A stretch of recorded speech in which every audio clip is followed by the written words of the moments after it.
कि संतों की उपस्थिति में ये कहा गया है, और यहां केवल संत नहीं है, वो भी सब हैं जो संतों के पास बैठना चाहते हैं। ये गीता, भगवत गीता के संदर्भ में ये सम्मेलन है।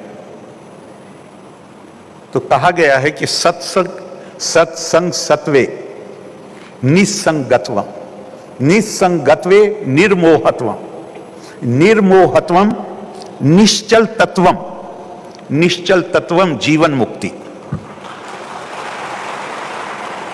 संतों के साथ बैठने से अनासक्ति पैदा होती है और उससे मोह भंग होता है, और अगर मोह भंग हो गया तो निश्चलता आती है, और निश्चलता जिसमें आ जाए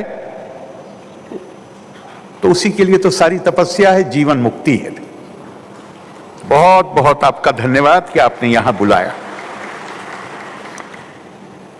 अब ये भगवत गीता के ऊपर ये सम्मेलन है। भगवत गीता का संदेश क्या है? मैं मानता हूं कि बजाय अपने शब्दों में बयान करने के, गीता के ही शब्दों में उसे बयान किया जा सकता है, जो अंतिम श्लोक है।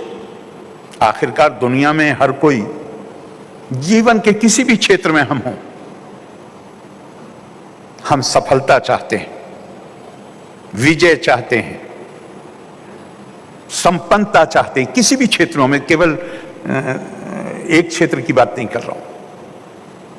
तो भगवत गीता में कहा गया है, यत्र योगेश्वरा कृष्णो यत्र पार्थो धनुर्धरा तत्र शरीर विजयो भूतिर्धिर्वा नीतिर्मतिर्मम। जहां, अब इसमें इसकी हम जब व्याख्याएं पढ़ते हैं तो ऐसी ऐसी सुंदर बातें कही गई जो मन को छू जाती हैं। जहां योगेश्वर कृष्ण होंगे, योगेश्वर कृष्ण का अर्थ यहां पे विद्या, ज्ञान, प्रज्ञा, विजडम, और जहां ज्ञान और प्रज्ञा के साथ कर्म होगा जो अर्जुन की शक्ल में है, वहां पर विजय, विभूति और आत्म सुख, ये सब हासिल होगा। ये संदेश उसका मर्म है। तो फिर अगर आखिर में उसका मर्म बतलाया गया है तो विस्तार में तो उसको जानने की कोशिश करनी ही पड़ेगी एक कामयाब जिंदगी गुजारने के लिए। और यहां पे जो जिस चीज को उभारा गया है, हाईलाइट किया गया है भगवान कृष्ण का, योगेश्वरा। अब योग को कैसे परिभाषित करेंगे? क्या परिभाषा है योग की? आमतौर से जो आजकल शारीरिक थोड़ा सा व्यायाम होता है तो हम उसे योग कहने लगे। नहीं, उसको जो परिभाषित किया गया है, ऐसी पतंजलि की भी परिभाषा है, चित्त विरति निरोधा। अपनी ख्वाहिशों पर, अपनी इच्छाओं पर, अपनी इंद्रियों पर पूरी तरह कंट्रोल। लेकिन इससे भी सुंदर जो मुझे परिभाषा लगती है वो है युज्यते अनेना योगा। योगा वो है जो अनेकों में एकता पैदा कर दे। योगा का मतलब ही वो है, अनेक में एकता पैदा करने की क्षमता अपने अंदर पैदा कर लेना, यही योग है। एकम सद विप्रा बहुधा वदन्ति। भारतीय परंपरा इस अनेकता को, विविधता को, जिसके लिए बहुधा का शब्द प्रयोग किया गया, ये कोई 500, 200, 1000 साल पुरानी नहीं है। ये तो वैदिक काल से है, जब ये किसी को इसमें तुलना नहीं देखिएगा, तुलना नहीं है, जो ऐतिहासिक तथ्य है। दुनिया में ज्यादातर आबादी लोग जिन धर्मों को मानते हैं वो स्वीकार करते हैं। किसी की उम्र 2500 साल है, किसी की उम्र 2000 साल है, किसी की उम्र 1500 साल है या उससे कम। जब ये उद्घोषणा की गई, एकम सद विप्रा बहुधा वदंती, तो ये तो ऋग्वेद की उद्घोषणा है। भारत की संस्कृति, भारत की सभ्यता का जो सफर है उसके आरंभ में ये घोषणा की गई, और अकेले ऋग्वेद में नहीं। अगर मुझे सही याद है तो अथर्ववेद में है कि जन्म विभ्रति बहुधा विवाचसम नाना धर्मानां पृथ्वी यथोकसम। पृथ्वी सूक्त है जिसमें मां पृथ्वी का आवाहन किया जा रहा है कि हमारे ऊपर जैसे एक परिवार में अलग अलग मानस रखने वाले लोग, अलग अलग तौर तरीके के लोग इकट्ठे होकर रहते हैं, और परिवार का मुखिया उन पर जिस तरह अपना स्नेह लुटाता है, ए मां पृथ्वी, हम अलग अलग हमारे तौर तरीके हैं, अलग अलग भाषाएं हम बोलते हैं, अलग तरीके से हमारी पूजा पाठ के तरीके हैं, लेकिन हमें अपना परिवार मानकर हमें आशीर्वाद दीजिए और हमें संपन्नता दीजिए। तो ये भारत की ऐसी चीज नहीं है कि जिसका नया इतिहास नहीं। भारत की सभ्यता और संस्कृति की जो यात्रा है, उसके शुरू में हमारे ऋषियों ने, हमारे मुनियों ने, जिन्हें हम अपने थॉट लीडर मानते हैं, ये ध्यान रखिएगा कि भारत में शासकों और सेनापतियों को समाज ने आदर्श नहीं माना। भारत में आदर्श माना है संतों को, मनीषियों को, बल्कि स्वामी विवेकानंद ने बड़ी सुंदर बात कही, कहा भारत के केवल 2 राष्ट्रीय आदर्श हैं, त्याग और सेवा। इसमें घनीभूत कर दो, बाकी चीजें खुद ब खुद ठीक हो जाएंगी, जरूरत ही नहीं। तो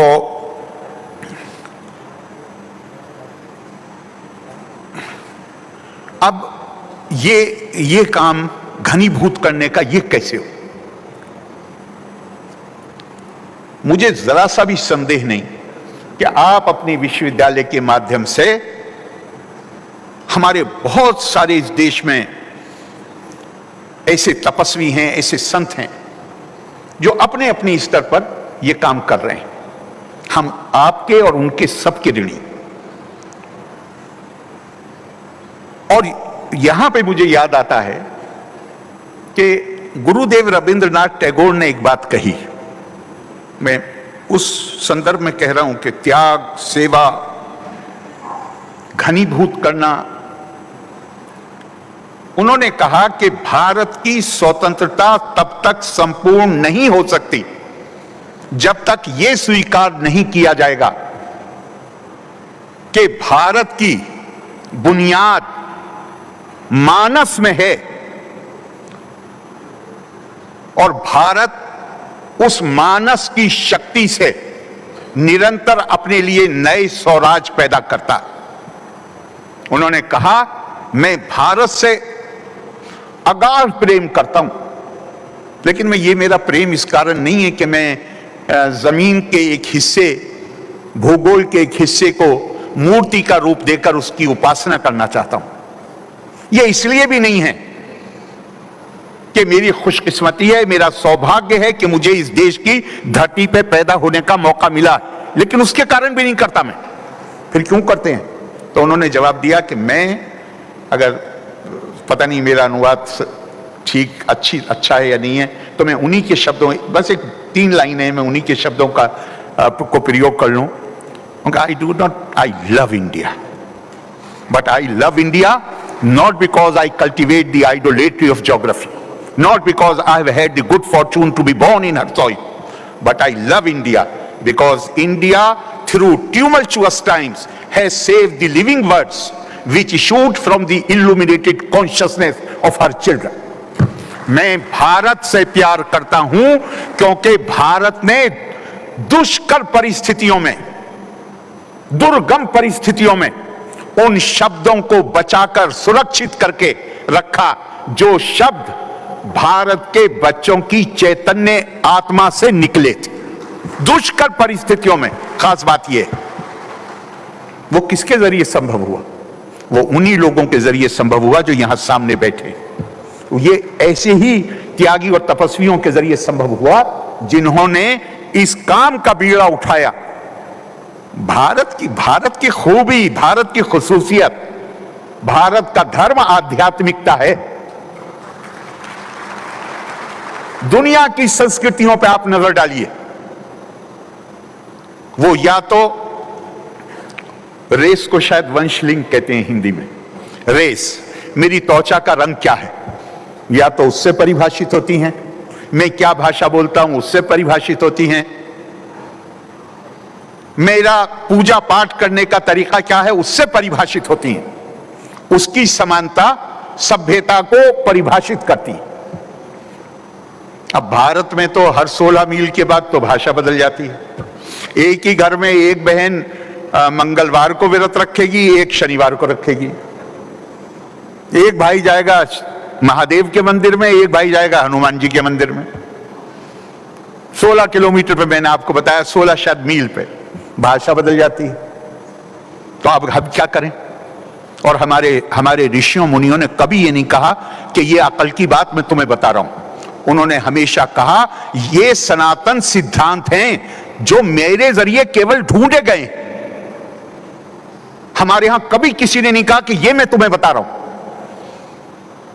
उन्होंने कहा ये तो नेचर के रूल्स हैं। आपको सुन के ताज्जुब होगा ये परंपरा कब तक चली है।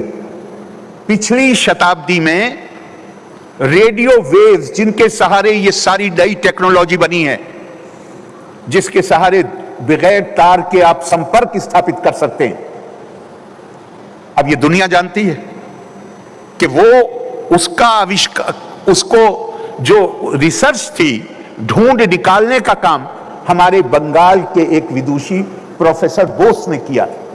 मैं मानस को समझिएगा कि हमारा मानस क्या। उनका इटालियन दोस्त प्रोफेसर इटली में खत लिख लिख के थक गया, बोस साहब इसको पेटेंट करा लीजिए नहीं तो कोई लोगों को पता चल गया। और बड़ी मुश्किल से उसने तैयार किया बोस साहब, प्रोफेसर बोस को, कि इसका पेटेंट करा लीजिए। उस विचार ये मना करते रहे। बोले भाई इसमें मेरा योगदान क्या है? मैंने तो प्रकृति का एक नियम है उसको सिर्फ ढूंढा है, मैंने बनाया थोड़ी है इसको। प्रकृति का एक नियम है, उसने किसी तरह उन्हें तैयार किया और सारे फॉर्म और जो भरे जाने थे वो सब भेजे। लेकिन वो कई महीने तक रखे रहे। उन्होंने पलट के फोन कर दिया कि भाई मैं तैयार हो गया था तुम्हारे कहने से, लेकिन इसे मेरा अंतःकरण स्वीकार नहीं करता कि जिस चीज पे को मैंने सिर्फ मुझे मिल गई वो, अब मैं कहूं मैं इसका स्वामी हूं।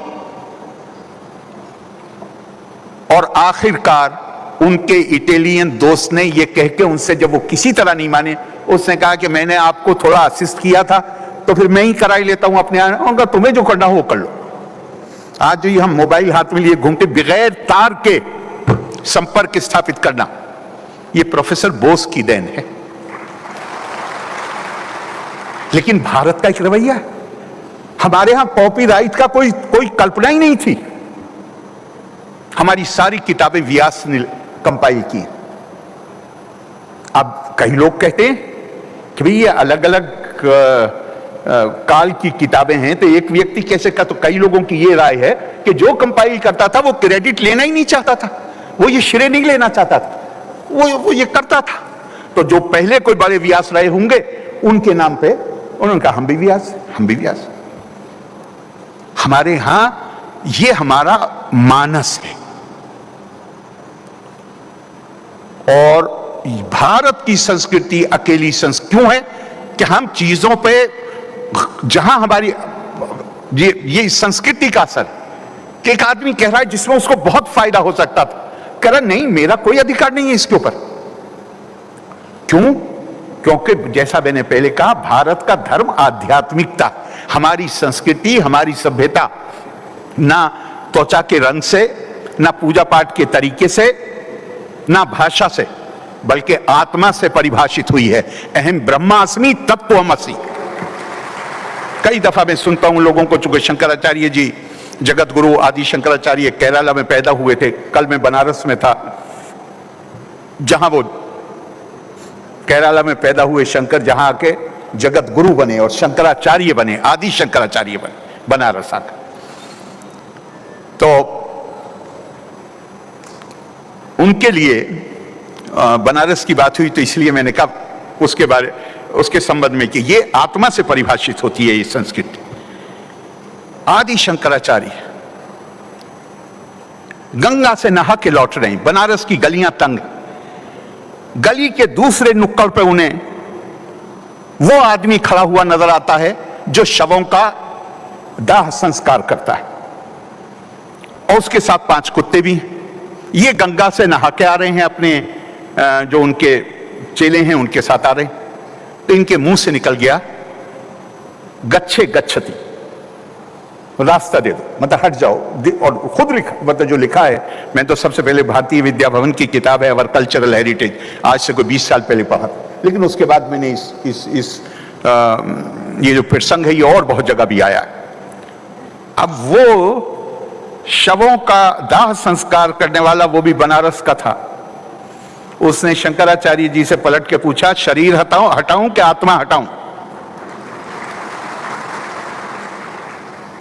और अद्वैतवाद के प्रणेता शंकराचार्य उसके पैरों में गिर गए। मनीष पंचकम की रचना की, जिसमें कहते हैं कि जिसने पूरी सृष्टि को समदृष्टि से देखना सीख लिया, वो चाहे चंडाल हो और चाहे ब्राह्मण हो, वही मेरा गुरु।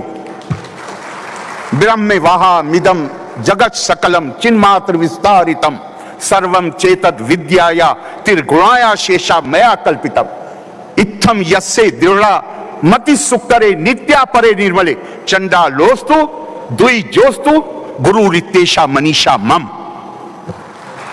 हमारी सभ्यता, हमारी संस्कृति आत्मा से परिभाषित होती है। चंद साल पहले तक आपको मालूम है, हमने तो जब हमारे देश आजाद हुआ, लोकतंत्र हुआ, सबके वोट के साथ भारत का लोकतंत्र शुरू हुआ। जो आज दुनिया में विकसित देश माने जाते हैं, उन्हें महिलाओं को वोटिंग का अधिकार देने में ये पिछली शताब्दी में कुछ देशों में मिला है, पिछली शताब्दी में मिले।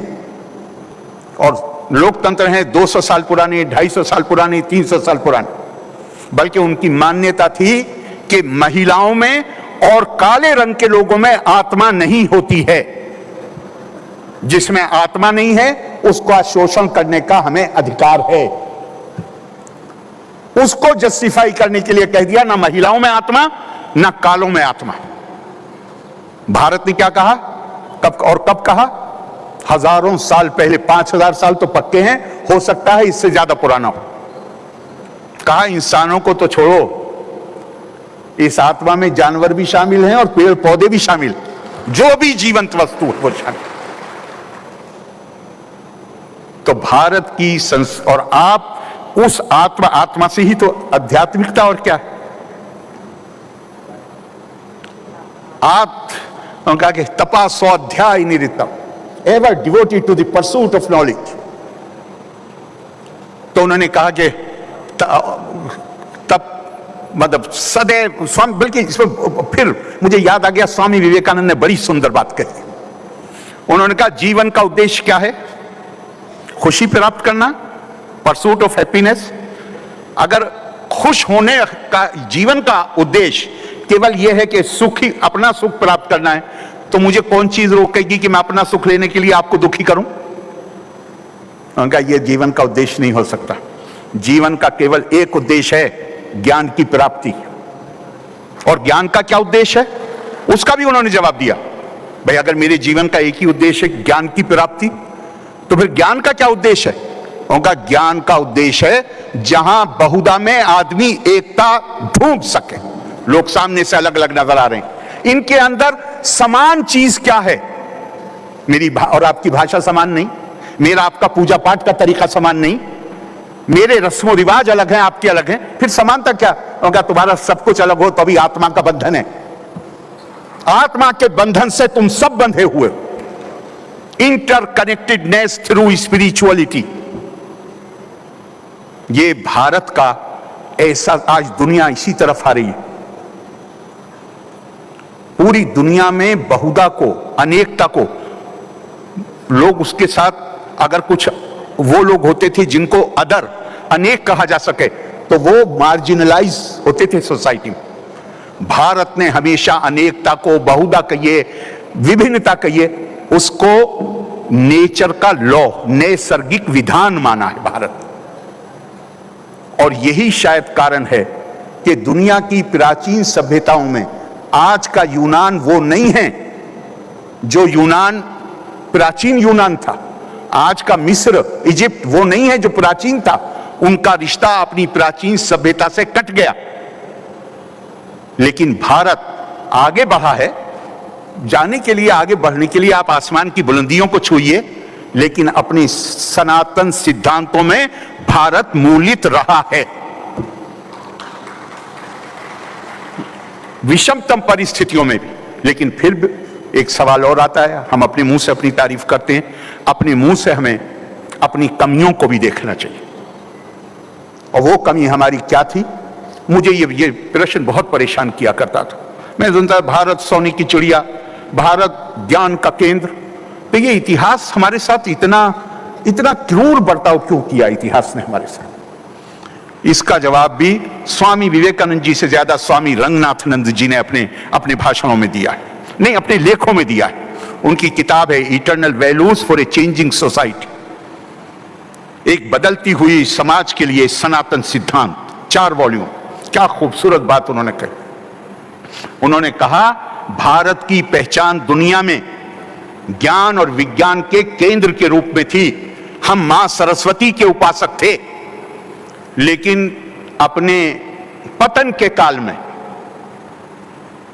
चूंकि सरस्वती के उपासक बनने का मतलब क्या है ये और मैं पहले कह दूं। उनका तब क्या है, तो जवाब जो दिया गया, बहुत से जवाब दिए गए, लेकिन उपनिषद में जो मिलता है कि जिस जवाब को स्वीकार्यता मिली वो था, तब का मतलब है स्वाध्याय प्लस फिर वचन।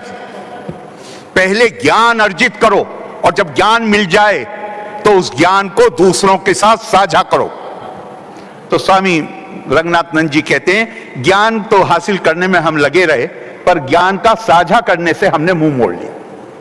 और उनके शब्दों में उनका practically, from being worshippers of मां Saraswati we became villains of मां सरस्वती। मां सरस्वती के उपासक से हमने अपने आप को सरस्वती के खलनायक के रूप में परिवर्तित कर लिया। और उन्होंने श्रीमद् भागवत से एक लाइन कोट की, सरस्वती ज्ञान खल्व यथा सती। जितनी इंपॉर्टेंट, जितना महत्व इस बात का है कि जीवन का उद्देश्य है ज्ञान प्राप्त करना, उतना ही महत्व इस बात का है कि उस ज्ञान को दूसरों से साझा किया जाए। मैं तो केवल जो मैंने जिज्ञासा को उसको रखा है, लेकिन उसकी सपोर्ट में मैं आपको बता नहीं रहा हूं, आपको सबको इसकी जानकारी होगी। कपिल मुनि और उनकी माता का संवाद है, जहां जब उन्हें सत्य की अनुभूति हुई, तपस्या कर रहे हैं, सत्य की अनुभूति हुई, जैसे ही अनुभूति हुई वैसे ही उसको साझा करने की भूख पैदा हुई। कोई आसपास नहीं था, मां कहीं दूर बैठी हुई थी। मां को कपिल देव आहुति संवाद याद आ गया मुझे। उसमें एक श्लोक है ऐसा सुंदर, सत्य की प्राप्ति क्या है, आत्माम सर्वेषु भूतेषु भूतात्मानम कृतालायम अर्चाये दान मानाभ्यम मैत्री अभिनयन चक्षुषा। अब मां शिष्य हैं, उनसे वो शेयर कर रहे हैं, ये सत्य का ज्ञान है जो मुझे प्राप्त हुआ है। वो क्या है, हर किसी की देह को देवालय जानो, आत्माम सर्वेषु भूतेषु, मैं रहता हूं उसके अंदर, उसकी जायज जरूरतों को पूरा करने में जो कुछ कर सकते हो वो करो। और मैत्री भाव ऐसा होना चाहिए, अभिनयन चक्षुषा, कोई भेदभाव नहीं। गीता मुझे ऐसे लगता है, वो जो कहा गया है, वो गीता में नहीं है लेकिन वो एक श्लोक है, वो ये है कि साहब गीता तो गाय की तरह है, अर्जुन बछड़े हैं और भगवान कृष्ण गौपालक है। तो ये तो वो चीज है जो हमारे जीवन को, क्यों लोग जमाए इतने सारे यहाँ, ये हमें डेट भी नहीं मालूम कि गीता किस वर्ष में, ये मालूम है हमें कि बहुत प्राचीन है, पर हमें नहीं मालूम क्यों इकट्ठे हैं यहाँ। हाँ, आदमी, मैं संतों से माफी चाहता हूँ, संतों को छोड़ के मेरे जैसा साधारण आदमी वहीं जाता है जहां उसे कुछ फायदे की उम्मीद होती है। ये जो इतने लोग आते हैं, मेरे जैसा आदमी आता है, इसलिए कि मैं ईमानदारी से मानता हूं कि इस किताब में हमें पुनर्जीवित करने की पूरी क्षमता है। हम एक बार फिर अपनी विरासत को, जो स्वर्णिम विरासत है, जिसको आज दुनिया बगैर ये जाने, चूंकि हमने तो साझा करना बंद कर दिया था, दुनिया अपनी जरूरत के तहत उसको अपना रही है। हमारी जिम्मेदारी है कि हम उस संदेश को, और ब्रह्म कुमारी संस्था, कितने देशों में आपके सेंटर हैं? 137 देशों में आप वो काम कर रहे हैं, उस परंपरा को आप पुनर्जीवित कर रहे हैं। मैं आपका के प्रति अपनी सारी शुभकामनाएं व्यक्त करता हूं, आपको कॉम्प्लीमेंट करता हूं, और आपने इतनी देर मुझे इतने धैर्य के साथ सुना, उसके लिए आप सबके प्रति नतमस्तक हूं। बहुत बहुत आप सबका धन्यवाद। जय हिंद, जय भारत।